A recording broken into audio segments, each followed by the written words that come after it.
Assalamualaikum warahmatullahi wabarakatuh. Bertemu lagi dengan saya Lydia Aulia Rahman dengan NIM 21016089 dari Prodi Pendidikan Bahasa dan Sastra Indonesia. Nah, sekarang kita akan membahas tentang pewara, protokol dan protokoler. Apa saja sih perbedaan kedua jenisnya dan apa saja jenis-jenis pewara ini? Setelah kita akan membahas tentang pengertian terlebih dahulu. Pewara adalah orang yang memandu atau memimpin acara. Protokol adalah kebiasaan dan peraturan yang berkaitan dengan formalitas tata urutan etiket diplomatik aturan-aturan.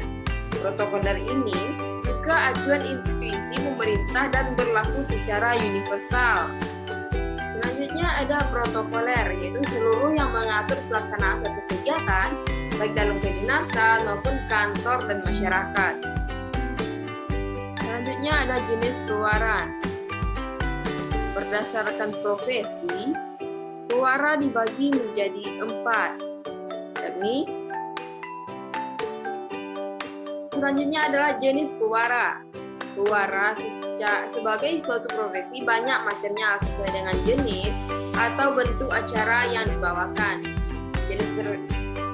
Jenis pewara berdasarkan profesi diantaranya yang pertama, jika acara yang dibawakan oleh seseorang pewara bersifat resmi atau seremonial, maka pewaranya disebut dengan MC.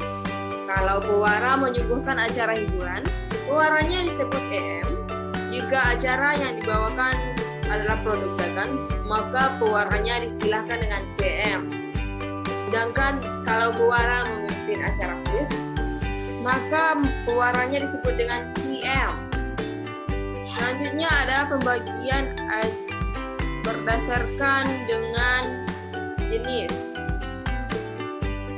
Nah, berdasarkan jenis ini dibagi menjadi 3. Yang pertama, pembawa acara resmi. Pembawa acara resmi memiliki aturan yang harus dipatuhi oleh para hadirin atau orang-orang yang datang. Acara ini ditandai dengan adanya susunan acara yang pasti, bahasa yang formal atau resmi, dan hadirin yang datang memakai pakaian yang sesuai dengan acara. Acara resmi ini ada 2. Yang pertama di dalam ruangan. Nah, ketentuan di dalam ruangan ini biasanya waktunya sangat terbatas, dan orang-orang yang hadir pun kadang-kadang ada pejabat dan orang-orang penting, sehingga waktu merupakan tolak ukur bagi mereka untuk bisa hadir. Pewara harus terkesan kaku sebab ia harus patuh kepada beberapa aturan, misalnya tenang, tidak banyak bergerak, anggun dan berwibawa, cara berdiri dan duduk, serta pemandangan tidak liar, agar acara terkesan hikmat dan sempurna. Contoh, acara pembukaan atau peresmian, acara wisuda atau disnatalis, sambut kisah dan serah terima jabatan dan sebagainya. Dan yang kedua ada acara resmi di lapangan. Nah, acara resmi di lapangan ini harus terkesan seperti acara atau upacara militer. Maka, pembawa acara resmi di lapangan ini harus terkesan tegas, baik gerak maupun ucapan, sehingga tidak terkesan main-main dan tidak serius. Contoh, upacara bendera di lapangan, hari nasional, upacara bulanan, maupun upacara setiap Senin. Nah, selanjutnya ada pembawa acara hiburan adalah bebas dan tidak terlalu terikat seperti acara resmi. Ketentuan untuk pewara ini tidak terlalu ketat. Pewara harus terkesan lincah bergerak dan lincah berbahasa, terutama dalam memilih dan menggunakan diksi agar acara bisa terkesan lebih hidup dan marah. Juga pewara diharapkan mampu mengomentari setiap acara yang ditampilkan dengan tepat, menarik, dan efektif. Tujuan dikomentari agar terkesan menyambung dengan adegan satu dengan adegan lainnya, serta juga dapat menambah pengetahuan pendengar dengan informasi tentang setiap bentuk hiburan yang ditampilkan. Misalnya tari, judulnya, temanya, banyak penarinya, makna setiap gerakan, dan dari daerah mana, maka acara hiburan ini jangan terlalu berlebihan, baik gerak maupun berbicara, karena juga terkesan kurang etis dan kurang pantas. Dan yang ketiga adalah membawa acara setengah resmi. Nah, membawa acara setengah resmi ini acara yang aturannya di dalam tidak terlalu resmi. Namun bahasa yang dipakai adalah bahasa yang baik dan sopan. Terkadang acara ini memiliki aturan berpakaian, tapi terkadang pakaiannya juga bebas. Acara ini dikatakan setengah resmi karena aturan-aturan di acara ini tidak terlalu ketat dan menjadi protokoler yang mengatur tidak terlalu disiplin dan menyelenggarakan acara. Suasana dalam acara ini tidak terlalu formal, tapi terkesan seperti suasana kekeluargaan saja. Contoh, suasana acara arisan, rapat, acara syukuran, dan acara ulang tahun. Nah, selanjutnya ada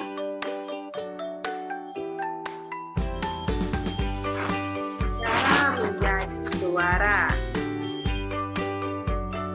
Cara menjadi pewara ini ada memiliki banyak sekali cara-cara yang harus dipatuhi. Kita harus bisa menyesuaikan dengan tempat dan segalanya yang berkaitan dengan pewara. Bahasa, kata, intonasi, penampilan, dan lain-lainnya.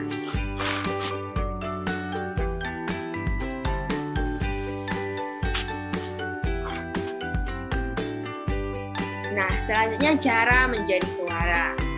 Nah, bagi kalian-kalian yang ingin menjadi pewara, maka harus mempunyai kriteria-kriteria sebagai berikut. Pertama, menggunakan bahasa yang santun dan komunikatif.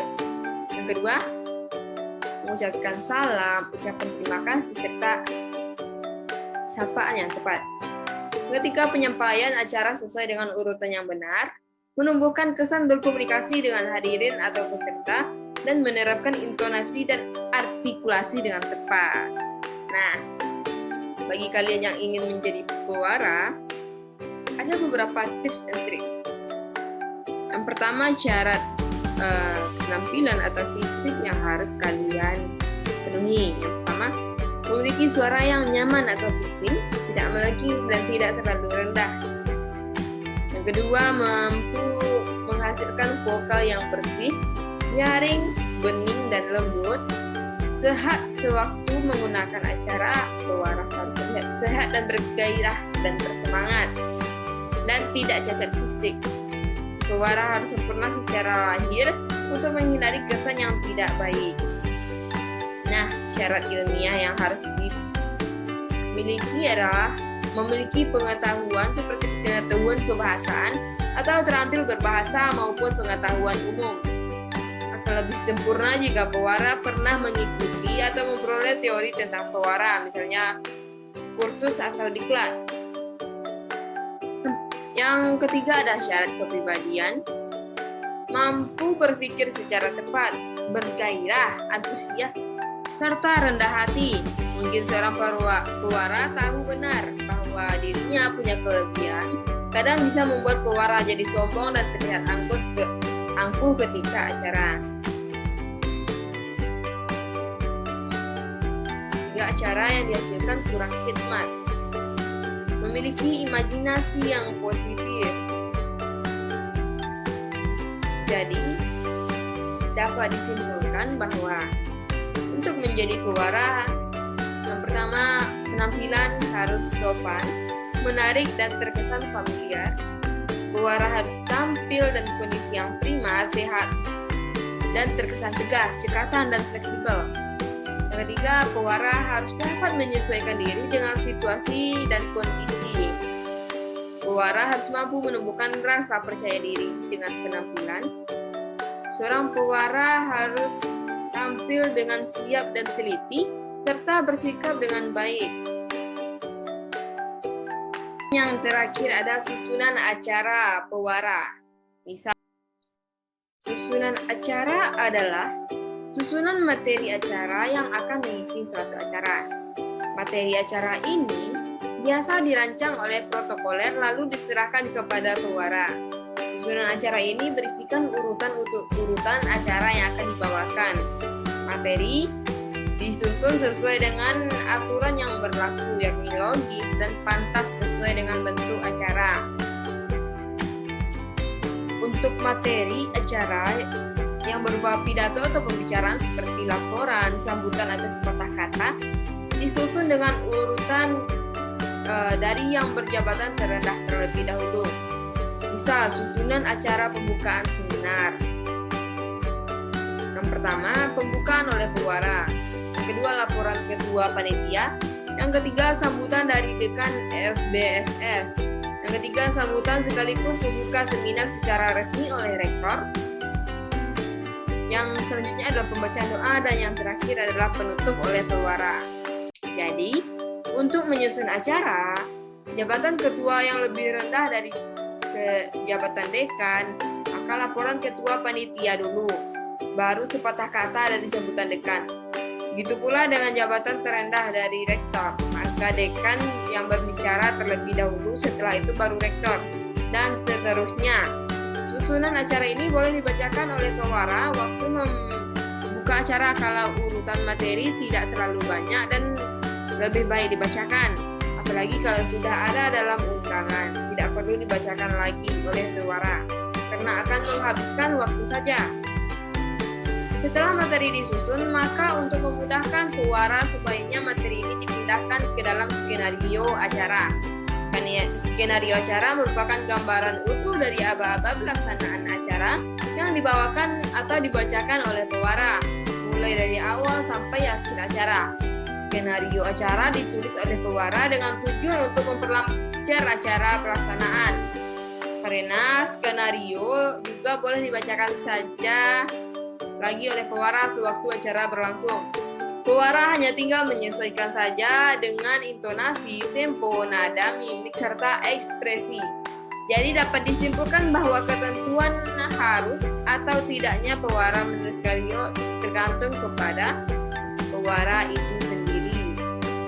Jika tidak ingin terbata-bata dalam pembawaan acara, serta dewan juri kalau pewara dalam satu kegiatan lomba. Biasanya dalam lomba juri ingin melengkapi nilai peserta dengan kemampuan pewara menulis skenario acara, terutama bahasannya.